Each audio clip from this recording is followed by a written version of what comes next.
for one, am grateful, Mrs. Bush, that they are finally bringing civilization to this savage land. I could not agree with you more, my dear. My daddy settled this land, and I know he'll be looking down on us, pleased at how we help the natives. Yes, they've lost their land, but they've gained access to heaven.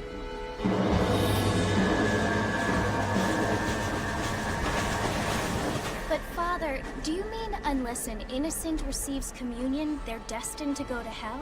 It hardly seems fair. What I mean to say, Jenny, is that there is a great deal of difference between an innocent and a savage. I never thought of it that way. Yes, they lived like animals, but they're happier now.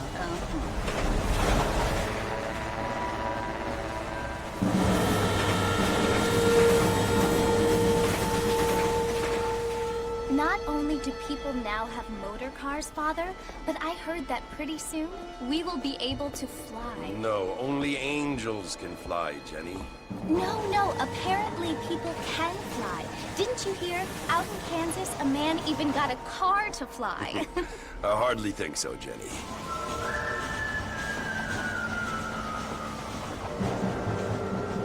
Apparently, Mr. Johns wants to run for governor, which is why he's so concerned with cleaning up the state. Nate Johns. Yes. His family is nothing but hillbilly trash that came here after the war. I don't want to be judgmental, but this state should not be ruled by such a disgusting family. A family without class. Apparently. The Johns family have made a lot of money, and he has a lot of friends in politics. Mrs. Bush, money isn't everything. There are many things that money cannot buy. It seems that money can buy voters, though.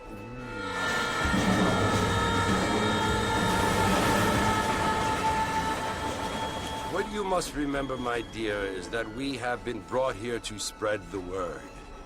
And the word and civilization, they are the same thing. They are the gifts. It is the opportunity we have, the chance to live among people who are decent and who do not kill each other, and who let you worship in peace. It's so confusing, Father. Sometimes I find it impossible to make the distinction between a loving act and a hateful one. I mean, they often seem to be the same thing. Yes, Jenny, it is confusing. But you only have to ask me if you need help. Indeed. Well, here we are, Mrs. Bush. Armadillo.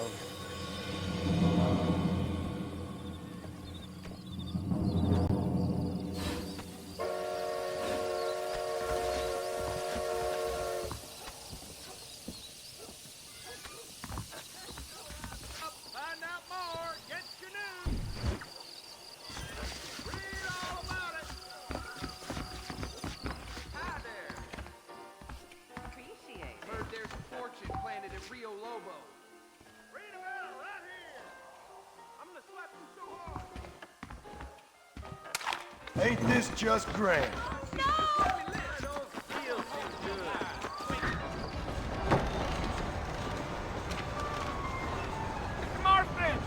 Mr. Marston, over here!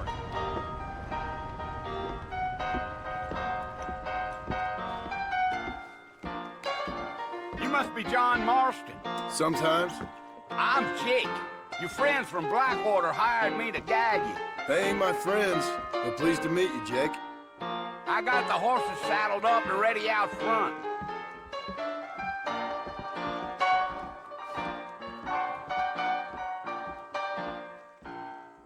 You're gonna get us both in a world of trouble, Mr. Marston. Let's get out of town.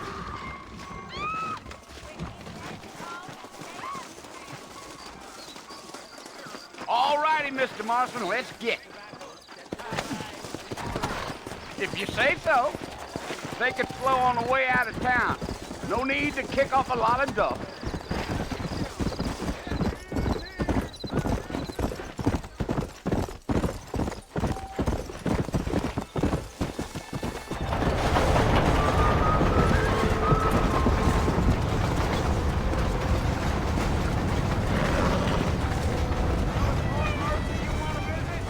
right? Ain't taking nobody up to the fort in a long time.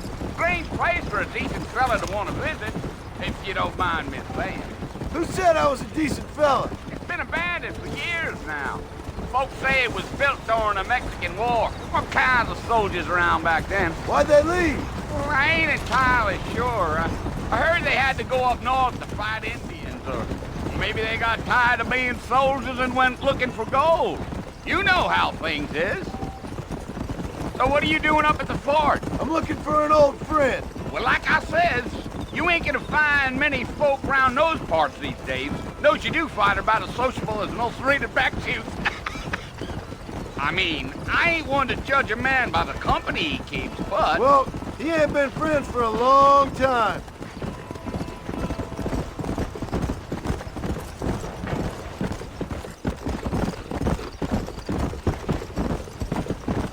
Are you planning on spending any time in Armadillo, Mr. Marston? I doubt it. I ain't planning on staying very long. Well, if you're fixing for some female company, you can do a lot worse than Armadillo. Fine as cream gravy they are.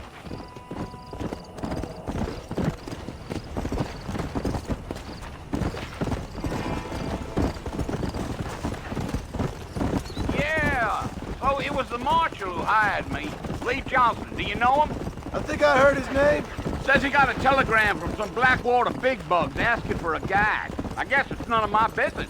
That's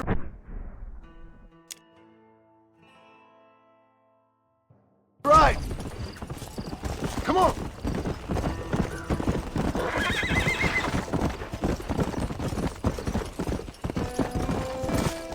You ain't very talkative, are you? Nope. I'm just chewing the dog, mister. It's how I am. I don't mean nothing by it. Trust me. There's things you're better off not knowing.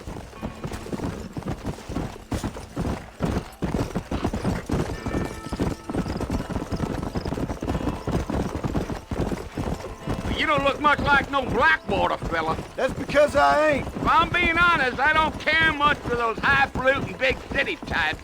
Not much at all. Damn coyotes. What a waste of good meat. Not far now. You'll see the fort when you get to the top of this hill.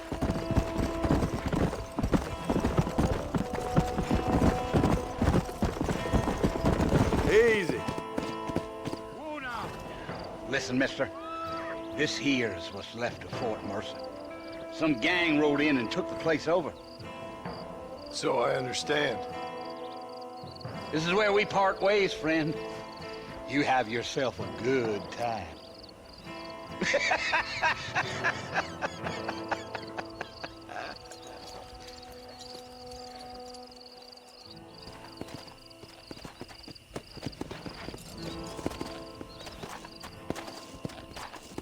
Yeah.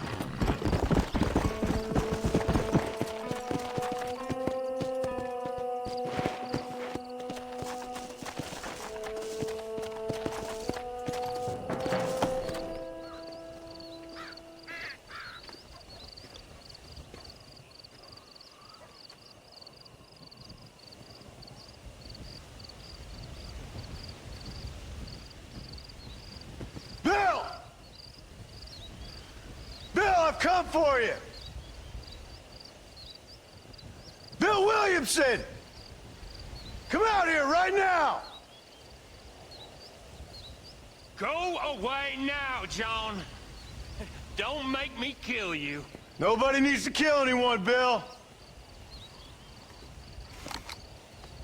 You must think I was born yesterday. You always did think I was an idiot. That ain't fair, Bill. You were as my brother. I've come to try to save you. Oh. Do I look like I need saving? Bill, please. They want to kill us all. I can help you. Well, you never tried to save me before. You only seemed to save yourself. Bill, I implore you think about this.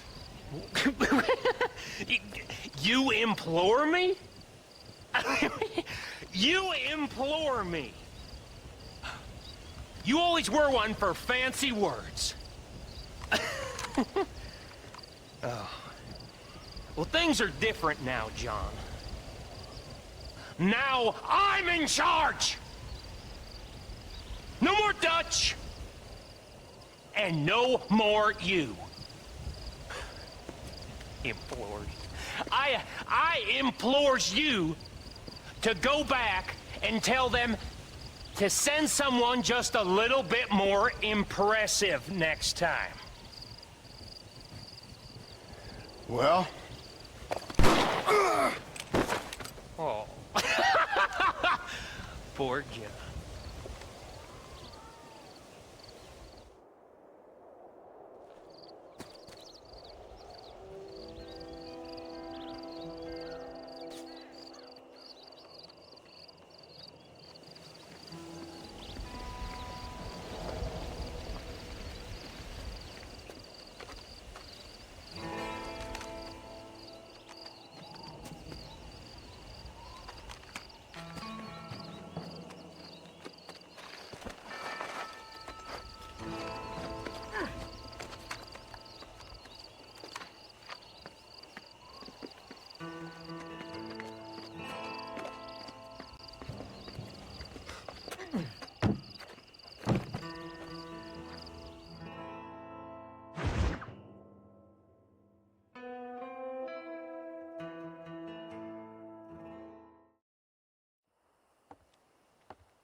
Well, you're alive. So it would seem. So, how do you feel? I don't know the polite word for it. I do. Stupid is the word we use around here. What were you doing? I was doing something stupid. Well, you'll be okay. Once you didn't die, the doctor said you'd be fine. He got the bullets out a couple days ago. Good. It cost us $15. I'm sorry, madam. Should have left me there to die. Did you want to die? I mean, was that it? Was that why you went straight out to Fort Mercer and picked a fight with the worst bandit in the county? To die, Mr. Mr. Marston. John Marston. Bonnie McFarlane. Miss Bonnie McFarlane. Well, you may be right, Miss McFarlane. I don't know. Huh. So what were you doing? Was trying to give Mr. Williamson a chance. For old time's sake. You know Bill Williamson? Knew him. Long time ago.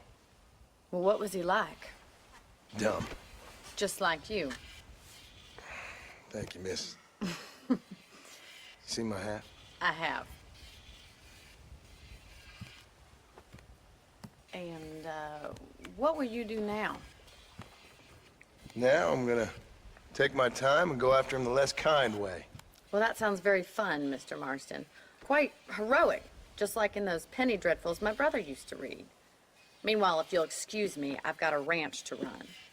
Of course, if you're feeling better, why not take a ride with me later? Help me patrol the perimeter. You can earn back some of that money we wasted on doctor's bills. Of course.